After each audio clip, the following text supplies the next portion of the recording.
Hello जी, welcome back in another session of costing amendments जो कि मई 22 एंड नवंबर 22 एग्जाम्स के लिए बहुत ही इम्पॉर्टेंट है।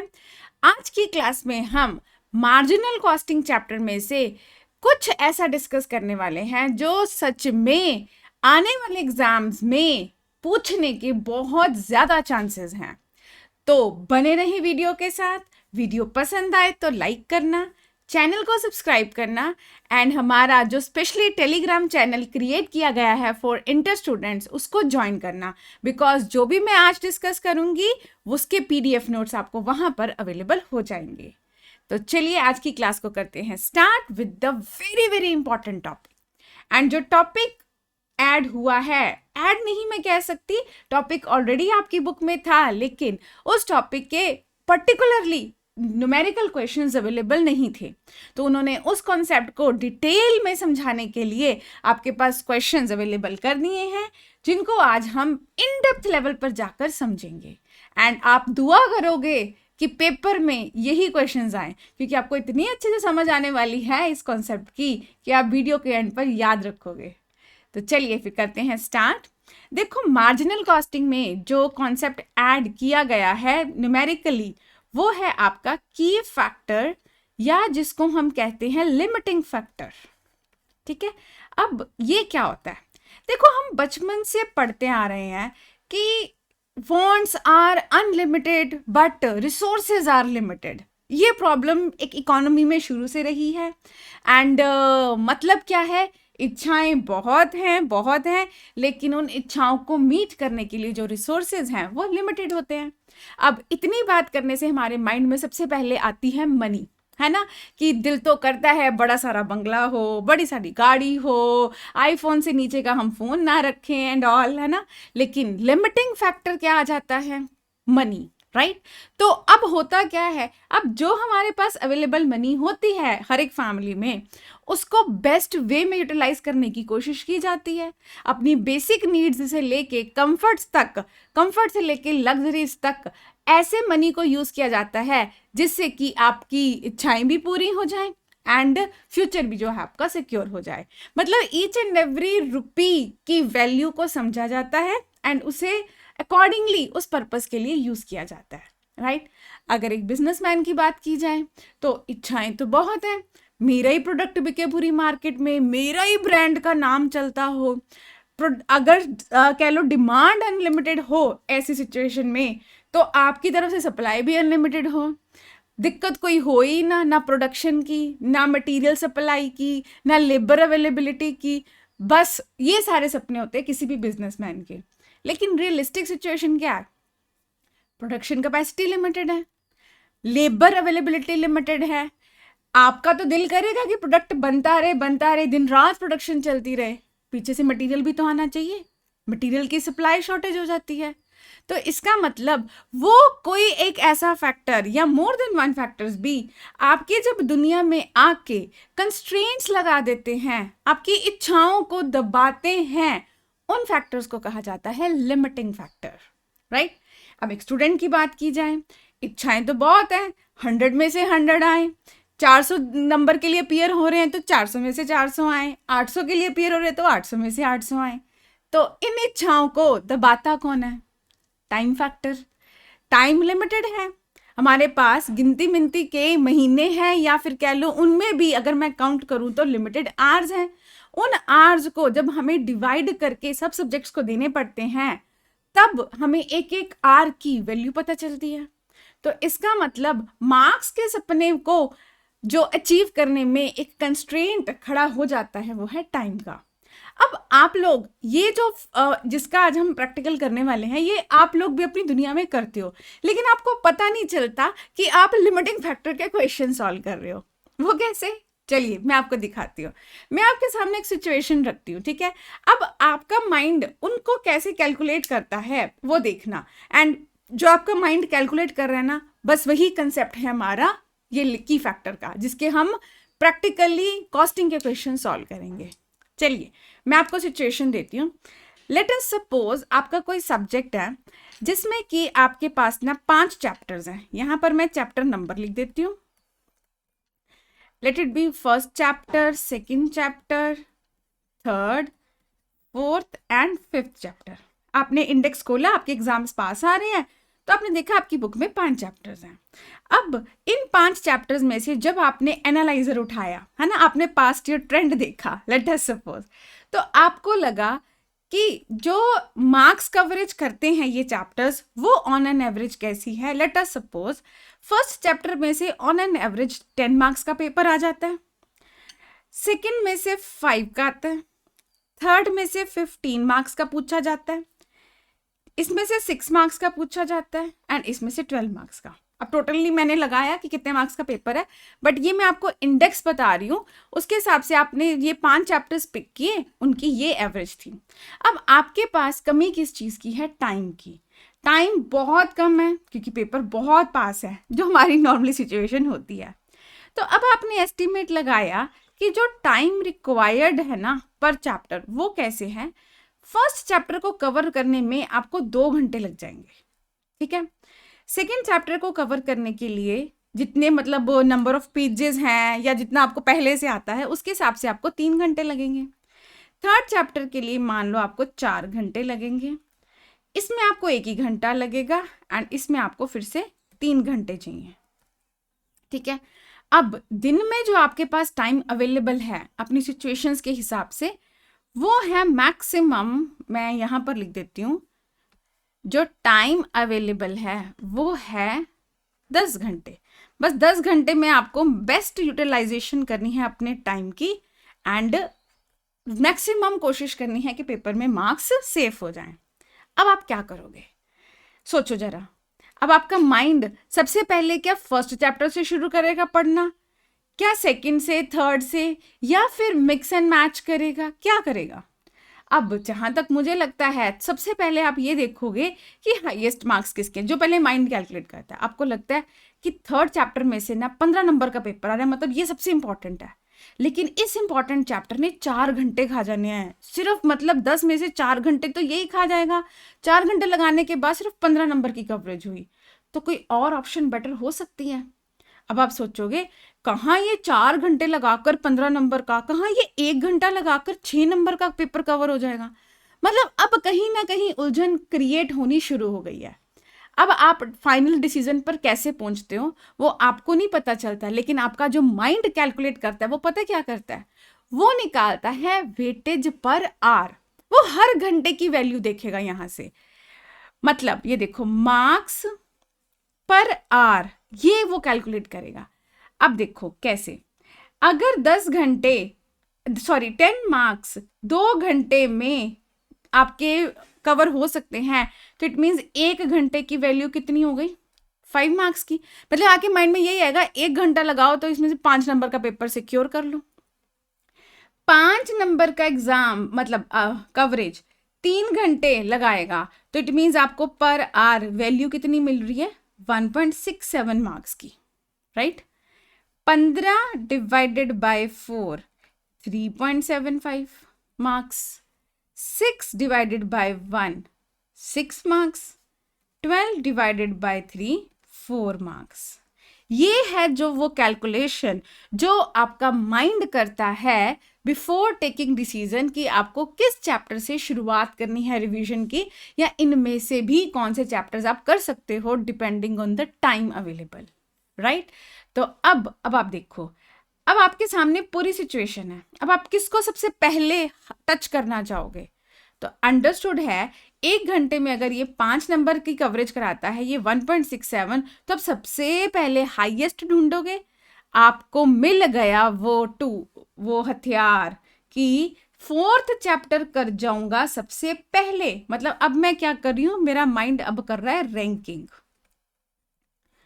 अब मैं सबसे पहले 4th चैप्टर को उठाऊंगी, और फर्स्ट चैप्टर मतलब इसको करने के बाद मैं अपने 6 मार्क्स के लिए श्योर हो जाऊंगी। 1 घंटा लगाया, 6 नंबर का पेपर कर लिया तैयार। अब सेकंड नंबर पर मैं किसको इंपॉर्टेंस दूंगी? अब मैं डाउनवर्ड शुरू हो जाएगा ट्रेंड।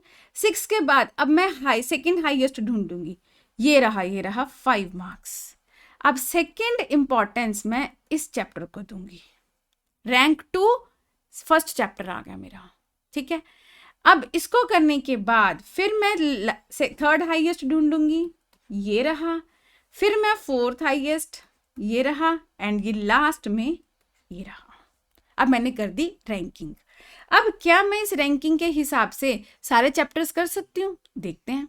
अब पंगा क्या है, आपके पास जो टाइम अवेलेबल है वो है 10 आवर्स। तो अब देखते हैं best utilization of time.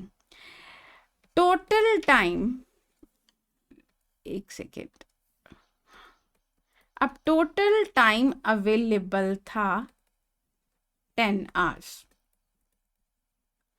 When you did your fourth chapter, ये फोर्थ था ना, तो फोर्थ चैप्टर जब आपने किया तो इसने कितना टाइम खाया आपका? इन टोटल पूरा चैप्टर करने में 1 घंटा लगना था। तो fourth chapter took how much time? 1 hour. अब आप हर स्टेप पर कैलकुलेट करोगे अब टाइम कितना बचा, तो टाइम लेफ्ट कितना रहा? 9 आवर्स। ठीक है, अब इन घंटे में अब नेक्स्ट स्टेप किसका आ गया आपका? फर्स्ट चैप्टर का। तो फर्स्ट चैप्टर आपने उठाया, अब इसको करना शुरू कर दिया। तो first chapter will take how much time? It will take 2 hours. Complete करना है इसको, है ना, क्योंकि हमारे पास टाइम है अभी 2 आवर्स। डन। अब टाइम लेफ्ट कितना बचा? 7 आवर्स। अब देखते हैं what is the next scene. अब इसको करने के बाद अब मैं ढूंढूंगी थर्ड रैंक। थर्ड रैंक आई है मेरे 5th चैप्टर की। अब 5th चैप्टर का टाइम कितना है? Total 3 hours as per my example, 3 hours. ये भी मेरा पूरा कवर हो जाएगा, तो I am left with now 4 hours. अब लास्ट जाते जाते अब देखा मेरा 4th रैंक किसकी है? इस चैप्टर की, थर्ड चैप्टर की। तो थर्ड चैप्टर को पूरे 4 आवर्स चाहिए। अब मैं थर्ड चैप्टर करूंगी, मैंने 4 आवर्स हैं, 4 आवर्स इसको लगने हैं, कर दिया। Now I am left with 0 time, खत्म, मेरा मैक्सिमम टाइम यूज हो गया। अब इस चक्कर में मेरा चैप्टर छूट कौन सा गया? फर्स्ट भी हो गया, थर्ड, फोर्थ, फिफ्थ, मेरा सेकेंड चैप्टर छूट गया बिकॉज टाइम लिमिटेड था, ये लेफ्ट हो गया। एंड इसका लेफ्ट होना ही अच्छा था क्योंकि ये सबसे लीस्ट मेरे को टाइम की वैल्यू दे रहा था, तो छूट गया तो कोई बात नहीं। अब अगर मेरा डिसीजन किसी भी वे में डिफरेंट होता है, अब आप इसके अलावा कोई भी कॉम्बिनेशन बना के देख लो, आपको जो मार्क्स आप कवर करोगे वो इससे कम ही होंगे।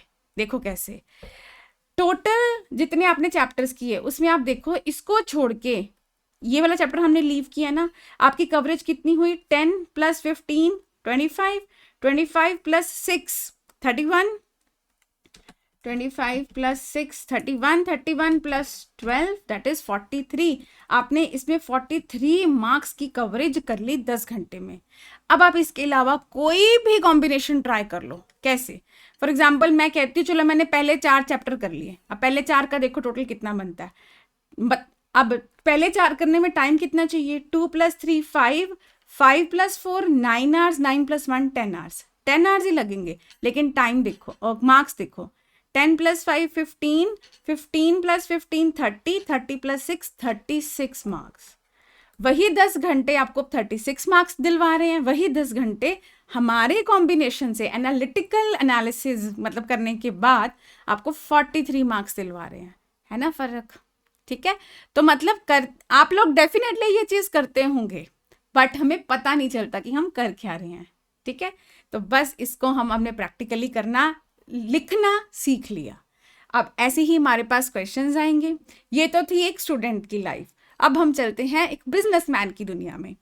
बिजनेसमैन की दुनिया में कोई ना कोई एक ऐसा कंस्ट्रेनिंग फैक्टर होगा जो उसकी विशेष को दबाएगा, जो लिमिट लगाएगा, एंड उस लिमिटिंग फैक्टर को माइंड में रखते हुए हमने डिसीजन लेना है कि उसको कौन से प्रोडक्ट्स बनाने चाहिए, कितनी क्वांटिटी बनानी चाहिए, एंड ऑल दैट। तो चलिए फिर सीखते हैं हमारे प्रैक्टिकल क्वेश्चंस को। तो उसके लिए मैंने आपके सामने स्क्रीन पर ये एडिशनल क्वेश्चंस के नाम पर एक लिस्ट तैयार कर दी है। ये लिस्ट आपको PDF फॉर्म में टेलीग्राम चैनल पर भी अवेलेबल कर दी है आपकी कन्वीनियंस के लिए, तो फटाफट से वहाँ पर ज्वाइन कर लो एंड उसको डाउनलोड कर लेना। तो चलिए अब क्वेश्चन को करते हैं शुरू। कैसे? इलस्ट्रेशन नंबर 10 कहता है moon limited produces products X, Y and Z and has decided to analyze its production mix in respect of these 3 products. अब आपके पास 3 प्रोडक्ट्स की एक बिजनेसमैन के पास ऑप्शन है बनाने की। अब you have the following information. अब product X, Y and Z की आपको क्या क्या डिटेल दी है? डायरेक्ट मटेरियल आपको कॉस्ट दी हुई है पर यूनिट, उसको 160 रुपये लगते हैं, उसको 120 रुपये लगते हैं, एंड जी को 80 रुपीज़ लगते हैं बनने में मटेरियल की फॉर्म में। वेरिएबल ओवरहेड्स आपको दिए हुए हैं 8, 20 एंड 12। डायरेक्ट लेबर आपको डिपार्टमेंट वाइज दी हुई है। हर एक प्रोडक्ट 2 डिपार्टमेंट्स में से गुजरता है, डिपार्टमेंट ए एंड बी। आपके पास लेबर का रेट अवेलेबल है 4 rupees and 8 rupees respectively, and कितने कितने आवर्स लगने हैं वो भी आपको दिया हुआ है, पूरा टेबल दिया हुआ है। अब कहते हैं from the current budget following further details are available. Annual production at present आप 10,000, 12,000 एंड 20,000 यूनिट बना रहे हो। Estimated selling price per unit, इतने का आप पर यूनिट बेच रहे हो। Sales department estimate of possible sales in the coming year 12,000, 16,000 and 24,000। ये है आपकी आने वाले टाइम में जो सेल डिपार्टमेंट की सेल हो सकती है। अब नीचे कहता there is a constraint on supply of labour in department A and its man power cannot be increased beyond its present level. Now look here. अब ये लाइन देने के बाद उसने आपको पूरी स्टोरी जो है वो की फैक्टर की दुनिया में घुसा दी है। अब क्या कंस्ट्रेंट है ध्यान से देखना, supply of labour in department A. अब ये जो हमारे पास लेबर थी डिपार्टमेंट ए की, अब कहता ये बढ़ाई नहीं जा सकती। अब से देखो डेफिनेटली अगर मेरी जो एनुअल प्रोडक्शन है वो इतने यूनिट्स तक तो ये बना रहे होंगे, लेकिन अगर इससे ज़्यादा मुझे बनानी है तो अवेलेबिलिटी ऑफ मैन पावर नहीं है। अब कहता है identify the best possible mix of moon limited. अब आपको ये बताना है कि मून लिमिटेड कंपनी जो है इसका अब आने वाले टाइम में बेस्ट कॉम्बिनेशन ऑफ प्रोडक्ट्स क्या होना चाहिए। अब कॉम्बिनेशन ऑफ प्रोडक्ट्स मतलब मेरे पास 3 प्रोडक्ट थे X, Y एंड Z। अब मेरा दिल तो करेगा कि तीनों ही बिकते रहे, जितनी डिमांड है सारी मीट आउट हो जाए, लेकिन अब पंगा क्या है, लेबर लिमिटेड है। अब लेबर लिमिटेड है तो मुझे चूज करना है कि मैं उसके चक्कर में X को ज़्यादा इंपॉर्टेंस दूं, Y को दूं या Z को दूं। अब कैसे डिसाइड करूं? अब अल्टीमेटली सोचो तो बिजनेसमैन ने क्या करना है, बिजनेसमैन ने कमाने पैसे, है ना। एंड मार्जिनल कॉस्टिंग की दुनिया में हमने सीख लिया है कि जो हम बात करते हैं वो हम कंट्रीब्यूशन की करते हैं, राइट। अगर एक बंदा चीज़ बेच रहा है, अपना सेलिंग प्राइस रख रहा है किसी भी चीज़ का, तो उसकी पॉकेट में से साथ में ही जो वेरिएबल कॉस्ट होती है वो निकल जाती है। उसके हाथ में पैसे बचते कितने हैं उसको बोलते हैं हम कंट्रीब्यूशन, राइट। तो अब हम पहले क्या देखेंगे, X, Y एंड Z, जैसे मार्क्स वाला कंसेप्ट याद करो। मेरे को मिलना क्या है, मेरे को X, Y, Z को बेचने के बाद कंट्रीब्यूशन मिलना है। तो अब हाईएस्ट कंट्रीब्यूशन देखूंगी तो बात नहीं बनेगी, क्योंकि हाईएस्ट मार्क्स दिखने से चैप्टर डिसाइड नहीं होते थे। चैप्टर डिसाइड हुए थे वैल्यू पर, वो देखने के बाद R लिमिटिंग फैक्टर को माइंड में रखते हुए देखे थे। तो अब इसमें लिमिटिंग फैक्टर क्या है, labour hours in department A. अब हम उसको माइंड में रखते हुए बेस्ट पॉसिबल मिक्स तैयार करेंगे। तो चलिए फिर करते हैं शुरू। सबसे पहले क्वेश्चन में हमें जितने भी प्रोडक्ट्स दिए होंगे उसकी हमने क्या निकालनी है, कंट्रीब्यूशन, कि हमें गेन क्या होगा प्रोडक्ट्स को इंडिविजुअली बेचने पर। तो चलिए कैलकुलेशन पार्ट हम यहाँ से उठाते हैं। सेलिंग प्राइस आपको दिया हुआ है पर X, Y and Z per unit दिया हुआ है आपको। अब इनको बनाने में जो खर्चे हैं वेरिएबल कॉस्ट उनको देखते हैं। मटेरियल कॉस्ट हमें क्वेश्चन में क्लियर कट दी हुई थी। अब मटेरियल के बाद जो लेबर की इंफॉर्मेशन है वो देखो। अगर X को बनाने में मैं अभी कॉस्ट देखती हूँ, 4 rupees per hour labour of department A है एंड 6 घंटे लगने हैं। तो इट मीन्स डिपार्टमेंट ए की लेबर कॉस्ट कितनी पड़ गई, 6 × 4 24। इधर से डिपार्टमेंट बी की कॉस्ट 8 6 48 रुपीज़। तो ऐसे हमारे पास जो लेबर का खर्चा है वो निकल के आ गया, ठीक है। सिमिलरली हम y एंड z का जो लेबर का है खर्चा वो कैलकुलेट करेंगे, ठीक है। अब y को भी डिस्कस कर लेते हैं एक बार। 4 rupees per hour, 10 hours per unit, तो 40 रुपए का खर्चा आएगा। इधर से 8 इंटू 15 आपका आ गया 120 रुपए का खर्चा। Similarly you can handle Z now. अब variable overheads clear cut given है क्वेश्चन में, you can see here 8 rupees, 20 rupees and 12 rupees. हमने ये भी एज सच इधर फीड कर देने हैं, आ गया। अब टोटल वेरिएबल कॉस्ट आ गई 240, 300 and 200। Now this is what is contribution per unit. अब ध्यान से समझना, ठीक है। ये है आपका x, आपको 72 रुपीज पर यूनिट दिलवाता है, y 100 rupees and z 40 rupees. अब अकेला अगर लेमैन हो, ठीक है, तो आप बोलोगे कि सबसे पहले y बनाओ, फिर x को बनाओ, फिर z को बनाओ, बट नहीं। अब हमें क्या देखना है कि हो सकता है ये y लेबर का इतना टाइम खा रहा हो कि ये वर्थ ही ना हो बनाना इसको। तो अब हम कैसे, हम ओरली नहीं कैलकुलेट करेंगे, हम उसको लिख के बताएंगे। तो ये क्या था हमारा कंट्रीब्यूशन। अब हमें जो रैंकिंग करनी है वो होती है per unit of limiting factor से। तो contribution per hour of labour of department A, be very very specific, ठीक है। तो अब क्या कितने घंटे थे X Y and Z of department A के, सिर्फ ए पे फोकस करना क्योंकि ए ही लिमिटिंग फैक्टर है। 6 hours, 10 hours and 5 hours. 6 hours, 10 hours and 5 hours. तो अब हम निकालेंगे इसको, ये है आवर्स बेसिकली। तो कंट्रीब्यूशन कैसे निकलेगा, 72 डिवाइडेड बाय 6 करके, तो ये आपके पास आ गया 12, 100 divided by 10 that is 10, 40 divided by 5 that is 8। अब मुझे पता चला कि 1 घंटा लेबर अगर x पे काम करती है तो वो 12 रुपए का बेनिफिट दिलवाती है। 1 घंटा लेबर अगर y में काम करती है तो वो 10 रुपए का बेनिफिट कराती है, एंड z पे काम करती है तो 8 रुपए का बेनिफिट कराती है। अब सबसे पहले मेरी इंपॉर्टेंस जाएगी डेफिनेटली x को, क्योंकि 1 घंटा 12 रुपए का मैक्सिमम बेनिफिट दे रहे हैं तीनों में से। सेकंड रैंक जाएगी इसको, थर्ड रैंक जाएगी इसको, ठीक है। अब ये हो गया हमारा आंसर कि बेस्ट पॉसिबल प्रोडक्ट मिक्स कैसा होगा। तो रैंकिंग हो गई, अब हमें मिक्सचर तैयार करना है, ठीक है। मिक्सचर कैसे होता है, सबसे पहले अब हम देखेंगे कि हमारे पास टोटल आवर्स अवेलेबल कितने थे, उन्हीं को यूज करेंगे ना। अवेलेबिलिटी ऑफ आवर्स कितनी थी। अब क्वेश्चन ने तो क्लियर बताया ही नहीं, उन्होंने तो सिर्फ इतना बताया कि लेबर आवर्स डिपार्टमेंट ए के हैं वो लिमिटेड हैं। अब अवेलेबल हैं कितने, अब कैसे पता चलेगा। अब थोड़ा सा सोचो माइंड में से डाटा कैसे निकलेगा। आप ऑलरेडी प्रोडक्शन कर रहे थे ना, आप 10,000 unit, 12,000 unit and 20,000 unit X Y and Z के बना ही रहे थे। अगर बना रहे थे तो लेबर ए, डिपार्टमेंट ए की लेबर जो है वो काम कर रही थी, तो इट मीन्स वो maximum availability of hours represent कर रही है।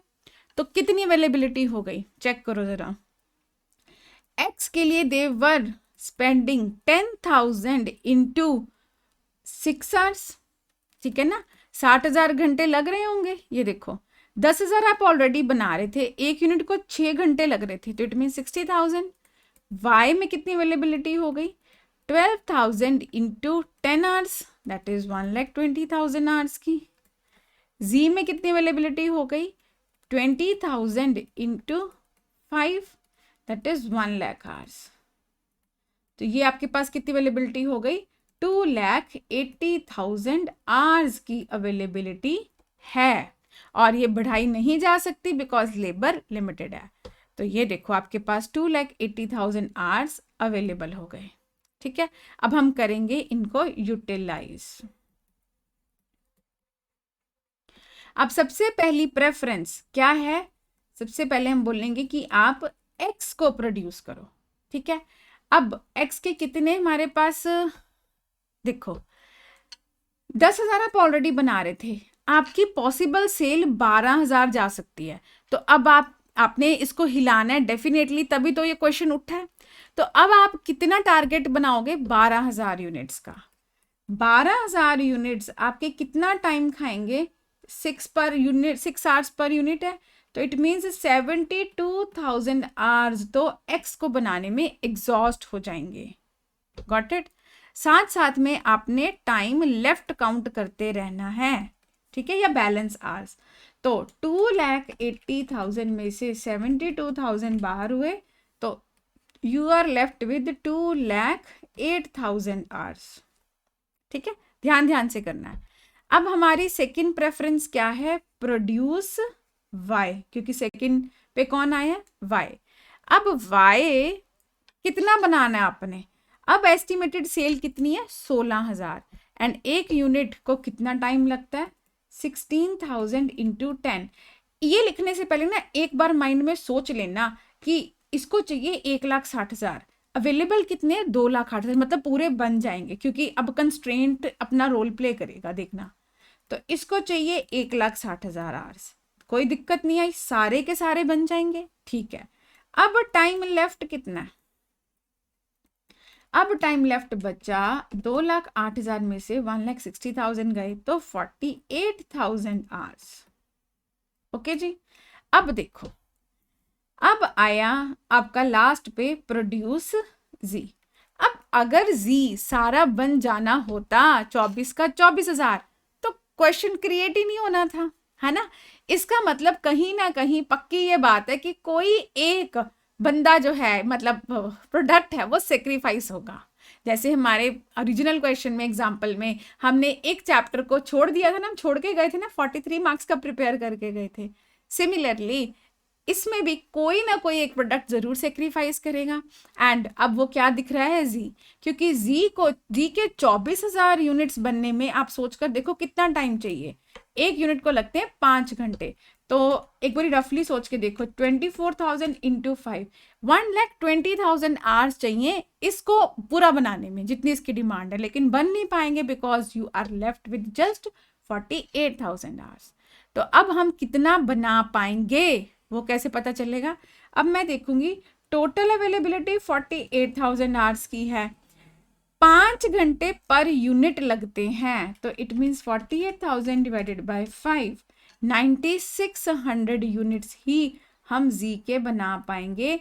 रेस्ट हम डिमांड मीट आउट नहीं कर पाएंगे because of the limiting factor. Okay जी, I hope this is clear. तो आपका प्रोडक्ट मिक्स जो आप फाइनल आंसर दोगे वो क्या होगा? प्रोडक्ट मिक्स क्या है आपका? एक्स, वाई एंड जी पूरा कितना कितना बनेगा? एक्स बन जाएगा आपका total 12,000 units, 12,000 units.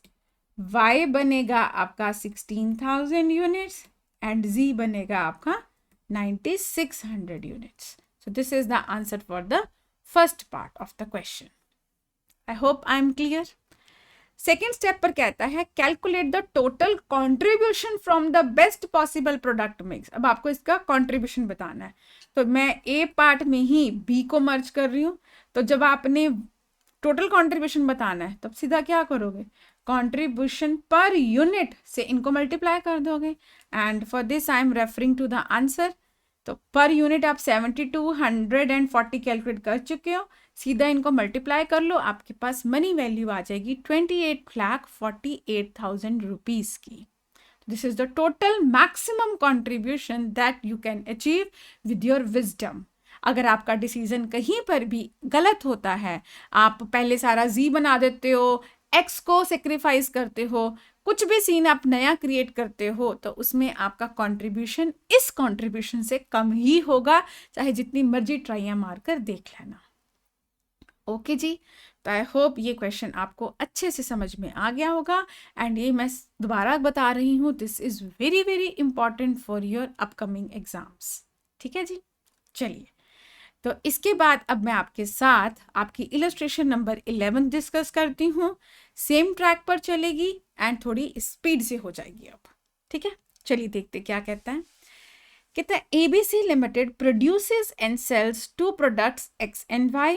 The product is highly demanded in the market, मतलब प्रोडक्ट की डिमांड की कोई कमी नहीं है। Following information relating to both the products is given under. अब आपके पास दो प्रोडक्ट्स हैं, X and Y. Material cost, wages आपको दी हुई है कॉस्ट, वेरिएबल ओवरहेड ₹5 पर मशीन आर, एंड आपका खर्चा जो आता है वो 20 रुपीज़ का आता है। अब इसको समझ के देखो क्या दिया हुआ है। अगर 20 रुपये का एक्सपेंस है, ₹5 पर आर एक्सपेंस है, तो कहीं ना कहीं मैं यहाँ पर कैलकुलेट कर सकती हूँ माइंड में कि कितने आवर्स लगते होंगे। तो 20 डिवाइडेड बाय 5 करूँगी तो इसका मतलब यहाँ पर 4 आवर्स लगते होंगे एक्स को बनने में। 40 डिवाइडेड बाय 5 करूँगी तो 8 आवर्स लगते होंगे इसको बनने में। पता नहीं इसकी ज़रूरत पड़नी है या नहीं, मेरे माइंड ने वैसे ही कैलकुलेट कर दिया। नेक्स्ट है सेलिंग प्राइस 300 एंड 450। अब कहता है the company is facing scarcity of machine hours for working. लो जी, आ गया issue. The availability of machine hours are limited to 60,000 hours in a month. अब आपके पास टोटल अवेलेबल टाइम दिया हुआ है। At present, the monthly demand of product X and product Y is 8,000 units and 6,000 units respectively. The fixed expenses of the company are 2,25,000 per month. Determine the product mix that generates maximum profit to the company in the given situation and also calculate the profit of the company. अब ध्यान देना, यहाँ पर question ने profit पूछा है, तो profit कैसे निकलता है? When you subtract fixed cost from contribution, तब आपको प्रॉफिट मिलता है। पहले वाले क्वेश्चन में जो हमने डिस्कस किया उसने पूछा ही कंट्रीब्यूशन था, तो हमने कंट्रीब्यूशन निकाला, इसने पूछा प्रॉफिट है तो हम पूरा प्रॉफिट तक लेकर जाएंगे। तो अब आई थिंक ये क्वेश्चन आपको काफी सिंपल दिखाई दे रहा होगा। एक तो इसमें प्रोडक्ट ही दो हैं, एक्स एंड वाई। अब पॉसिबल मिक्स बनाना है आपको बेस्ट वाला। सबसे पहले हमारा माइंड क्या बोलेगा? पहले तो ये देखो कि एक्स एंड वाई आपकी पॉकेट में पैसे डालते कितने हैं। तो कैसे होगा? Selling price minus variable cost. तो चलिए फिर फटाफट से सोल्यूशन की तरफ मूव करते हैं। Selling price 300 450, then variable cost हमने मटेरियल दी हुई है, वेजेस क्लियर कट दिए हुए हैं, वेरिएबल ओवरहेड भी मनी वैल्यू में दिया हुआ है। तो आपके पास कंट्रीब्यूशन आ गया 80 एंड 130। अब देखने वाला बोलेगा सीधा कि 130 रुपये देते हैं वाई कोई बनाना चाहिए। नहीं नहीं नहीं, हम अगर इतना इजी होता तो हमें चार्टर्ड अकाउंटेंट्स कौन कहता, अगर हम एनालाइज ही ना कर पाए तो। 80 एंड 130 में गैप बहुत है, लेकिन आप ये देखो कि एक घंटे की जो आउटपुट है वो किसकी ज़्यादा है, वैल्यू किसकी ज़्यादा है पर आवर। तो अब कौन सा लिमिटिंग फैक्टर था? Machine hours. तो पहले मुझे ये पता होना चाहिए कि इंडिविजुअली एक्स कितने घंटे लेता है एंड वाई कितने आवर्स लेता है। तो ये मेरे माइंड ने पहले ही कैलकुलेट कर दिया था, 4 आवर्स एंड 8 आवर्स। तो यहाँ पर हमारे पास कैलकुलेशन आ गई 4 एंड 8 की। अब 80 डिवाइडेड बाय 4 किया तो 20 रुपीज़ पर आवर की वैल्यू है। 130 डिवाइड बाय 8 किया तो 16.25। इसका मतलब एक आर एक्स पे लगाओ तो 20 रुपये कमाओ, वाई पे लगाओ तो 16.25 कमाओ। आप किस पे लगाना चाहोगे? एक्स पे लगाना चाहोगे, राइट? तो रैंक नंबर 1 इसको मिला, रैंक 2 इसको मिला। अब पहले प्रोडक्ट मिक्स तैयार करते हैं। आपके पास अवेलेबिलिटी ऑफ आवर्स कितनी दी हुई थी क्वेश्चन में? 60,000 आवर्स। चलो अपने स्टाइल से करते हैं। Time available 60,000 hours. सबसे पहले हम क्या बनाएंगे? Produce x. अब एक्स की डिमांड कितनी है? डिमांड थी 8,000 यूनिट्स की, ठीक है ना? तो ये 8,000 यूनिट्स हम इसके बनाएंगे। एंड पहले नॉर्मली यही होता है कि फर्स्ट प्रोडक्ट के लिए हमारे पास पूरा टाइम अवेलेबल होता है। तो अब ये टाइम रिक्वायर्ड बाय एक्स कितना है? तो 8,000 इंटू इसको लगते हैं 4 आवर्स, 32,000 आवर्स। ये तो सारा ही बन जाएगा। फिर टाइम लेफ्ट कितना बचा आपके पास? 60,000 माइनस 32,000, 28,000 आवर्स। अब एक बारी रफ में माइंड में कैलकुलेट कर लो कि वाई मेरे को बनाना कितना है, टारगेट है वाई का 6,000 यूनिट्स, एंड लगते कितने हैं पर आवर? 8। तो अगर सारा बनाना हो तो 48,000 आवर्स चाहिए, लेकिन वी हैव 28,000 आवर्स। तो इट मीन्स मैक्सिमम y जो आप प्रोड्यूस कर सकते हो, maximum y that can be produced